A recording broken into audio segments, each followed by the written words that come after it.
Assalamualaikum warahmatullahi wabarakatuh. Sampurasun.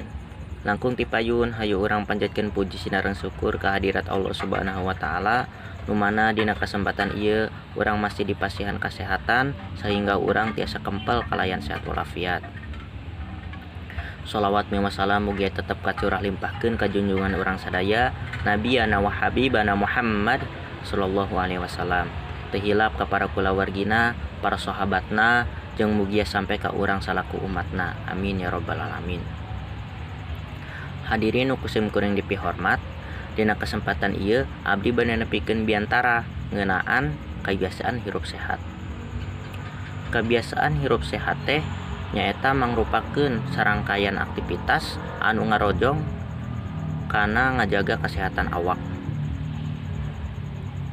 Tiap jalmi tangtos hoyong saterasna sehat, mung pami kasehatanna teu dijaga mah tangtos panyakit bakal datangan. Kusabab kitu salah sahiji carana nyaeta ku cara urang nerapkeun pola hirup sehat. Terutami dina kaayaan ayeuna nyaeta ayeuna wabah, urang kedah maratoskeun pisan kasehatan awak urang teh. Salian ti protokol kasehatan anu kudu ku urang terapkeun, kasehatan awak urang oge kudu ku urang perhatikeun. Dina rarangka urang ngabiasakeun hirup sehat teh aya sababaraha cara anu kudu ku urang biasakeun. Nyaeta kahiji, olahraga anu cukup. Olahraga anu cukup teh nyaeta sakurang-kurangna 3 kali saminggu. Terus anu kadua nyaeta ngajaga pola tuang.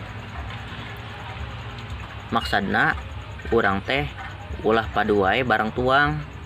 Saena mah urang teh barang tuang anu matak nyehatkeun seperti sayuran, buah-buahan, terus anu ngandung protein, atanapi biasa disebat ku opat sehat lima sempurna. Terus anu katiluna nyaeta istirahat anu cukup. Awak urang teh mika butuh pisan kanu istirahat teh.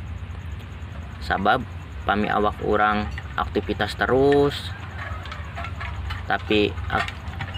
tapi istirahatna kirang, mata ka awak urang nage bakalan lesu.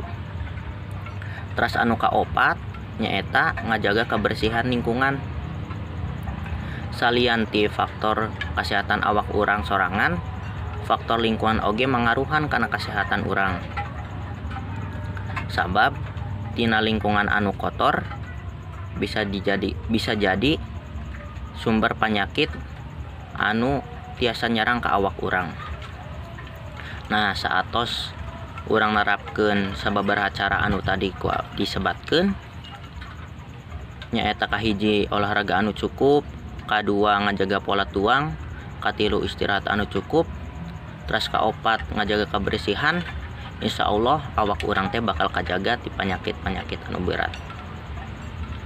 Sateu acan biantara ieu dipungkas, abdi bade ngajak ka sadaya hayu urang biasakeun pola hirup sehat. Terutami dina kaayaan ayana wabah corona ieu urang kedah merhatoskeun pisan kana kasehatan awak. Rupina sakitu nu tiasa ku abdi pihatur. Kirang leuwihna danda dihapunten bila aya cacariosan anu kirang pantes atanapi kirang sopan. Wabillahi taufik wal hidayah. Wassalamualaikum warahmatullahi wabarakatuh.